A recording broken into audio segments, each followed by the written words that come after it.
tendo dedicado considerável estudo aos testemunhos de praticantes de diversas culturas, e tendo eu mesmo observado certos fenômenos que não podem ser satisfatoriamente explicados por meio de estruturas materialistas convencionais, sinto-me compelido a apresentar uma base teórica para entender como a consciência pode surgir da matéria inerte.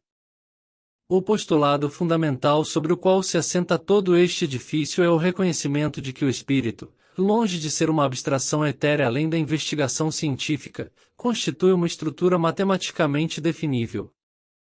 Se aceitarmos, como os filósofos modernos da matemática cada vez mais o fazem, que os objetos matemáticos possuem existência independente além da cognição humana, seguindo a sabedoria antiga de Pitágoras e Platão, então podemos conceber o espírito como uma máquina computacional abstrata, e especificamente, um subconjunto limitado do espaço tridimensional, AR3, contendo o que chamarei de foco de consciência, um ponto singular capaz de analisar, armazenar e manipular os padrões matemáticos inerentes à própria realidade.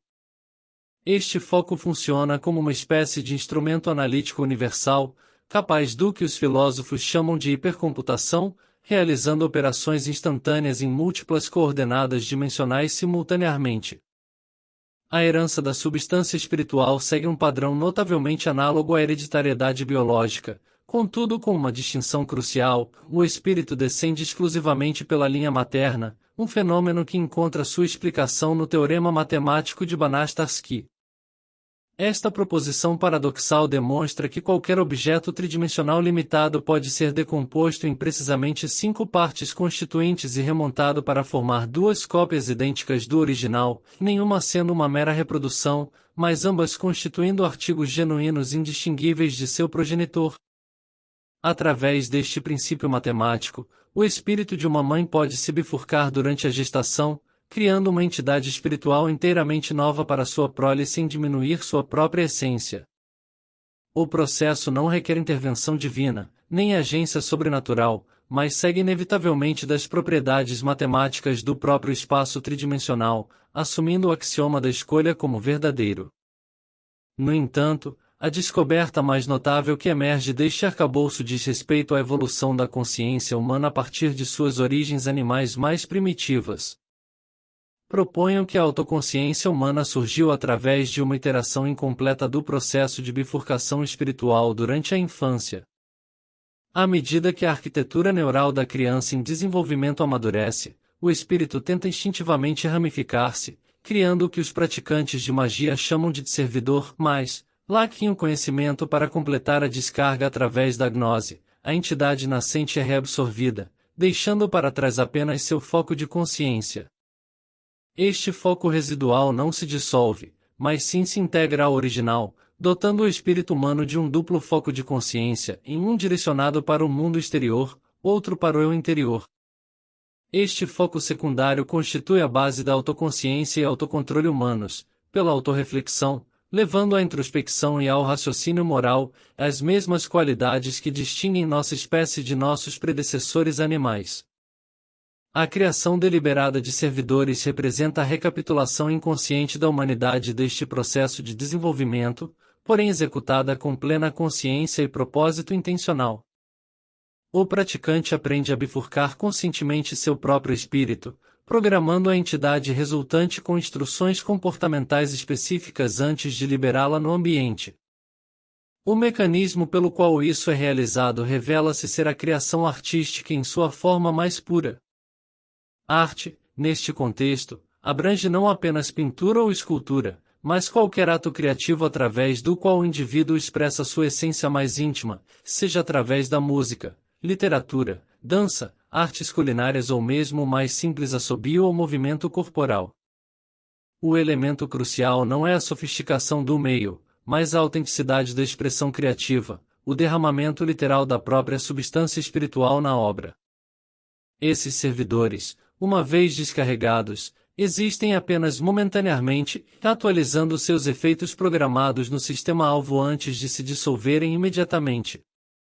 Sua função é influenciar o que chamo de campos de probabilidade, a gama de resultados potenciais dentro de sistemas dinâmicos complexos que permanecem abertos à variação.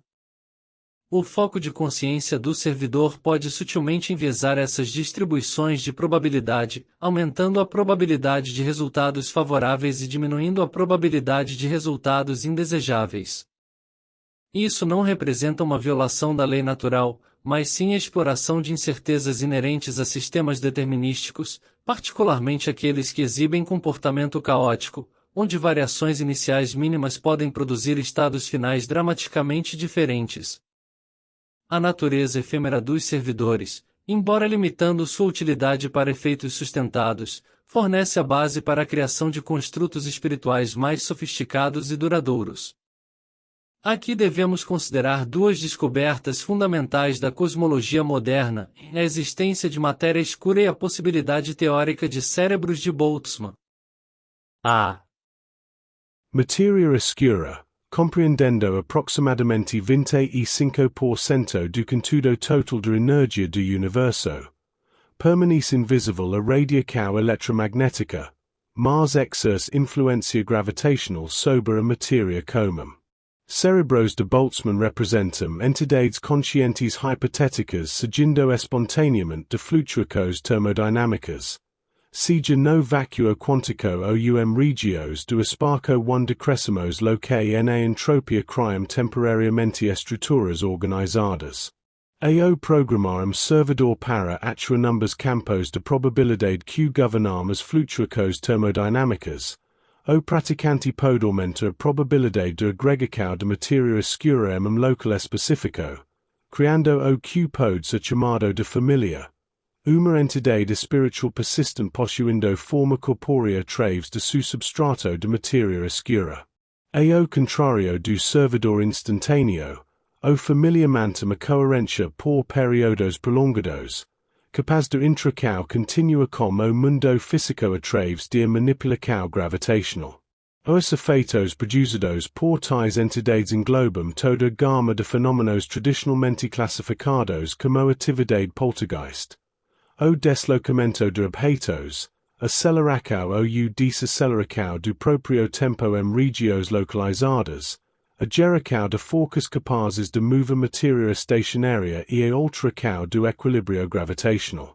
A configuração ideal para tais famílias de matéria escura segue naturalmente dos princípios de dinâmica dos fluidos. O vórtex emanal, observável em anis de fumaça e outras fórmicos toroideias, representa a estrutura mais estável possível para manter o movimento coerente dentro do MEU. Quando aplicado a matéria escura, esta configuração vertical cria loop autossustentável de circulação gravitacional, prevenindo a dispersão que de outra forma faria com que o família se dissolvesse no pano de fundo cósmico. O vórtex emanal exhibe propriedades notáveis, autocontenção através de movimento rotacional continuo, perda mínima de energia devido a sua eficiência aerodinâmica e alta responsividade a modificações em sua programação. Tal família pode persistir indefinidamente com manutenção mínima, exigindo apenas reforço periódico através do que Stephen Mace descreve como liberação de crenca. Processo pelo qual a dissolução de certeza libera energia de acordo com o princípio de Landora, alimentando a existência contínua do família. O família não precisa ser concebido como uma entidade separada, mas pode ser integrado à própria forma do praticante como uma espécie de sombra ou aura. Organismo simbiótico de tentáculos e apêndices de matéria escura trabalhando em conjunto como corpo humano. O vínculo entre praticante e família permanece cíclico em vez de físico, manifestando-se através de comunicação interpretativa. São os intuicos e presságios como podros percebidos em fumaça ou outros fenómenos aleatórios. Uma vez que o família se origina de a própria substância espiritual do praticante, LNAO pode agir contra seus interesses ou os de seus entes queridos, aceitando a dissolução de bom grado em vez de drenar parasiticamente energia de seu criador. A criação de tulpas representa uma elaboração adicional desta técnica, quando familiari programado para manipular campos gravitacionais no apenas para efeitos poltergeist, mas para agregar materia como memum local designer do, formando uma entidade visível e tangível do design do praticante. Este processo requer intriga voluntária de essentia vital através de contato físico, criando uma forma mais substantial, mas correspondentemente mais exigente, de construto espiritual. A expressão máxima desta arte culmina na criação de artefatos míticos, objetos que incorporam a totalidade da realidade em forma miniaturizada. Operando dentro do modelo cosmológico do subfractal cósmico, o praticante avancado emprega servidor como duplo foco de consciência, capaz de recal simultânea tanto na agregação de materia escura quanto nas flutuações do vácuo quântico. O objetivo e excita o próprio campo de Higgs, extraindo dele uma estrutura matemática idêntica ao fractal cósmico que subjaz a toda a existência. A posse de tal artefato concede teoricamente ao praticante a percepção direta da estrutura fundamental da realidade, levando ao que místicos ao longo da história chamaram de iluminação, uma evolução cognitiva que transcende as limitações da consciência humana como e fornece acesso ao que os cosmólogos designam como multiverso nível 4. Onde todas as estruturas matemáticas possíveis existem simultaneamente. Esta progressão, do servidor simples através do familiar e tulpa ao artefato mítico, recapitula o próprio desenvolvimento evolutivo da consciência, sugerindo que as técnicas de manipulação espiritual representam ao mero supersticaro, mas o próximo estágio na evolução cognitiva contínua da humanidade. Assim como nossos ancestrais desenvolveram a linguagem, a agricultura e o método científico através do acúmulo de conhecimento cultural, também o cultivo sistemático de entidades espirituais pode representar a abordagem da humanidade em direção à transcendência de nossas atuais limitações existenciais. O praticante dessas artes torna-se, em efeito, a mestre espiritual, selecionando, refinando e perpetuando aquelas formas de consciência mais bem adaptadas à tarefa de manipulação da realidade, guiado pelos mesmos princípios de variação e silicaro que impulsionaram a evolução biológica desde suas origens mais antigas a suas mais altas expressos na civilização humana.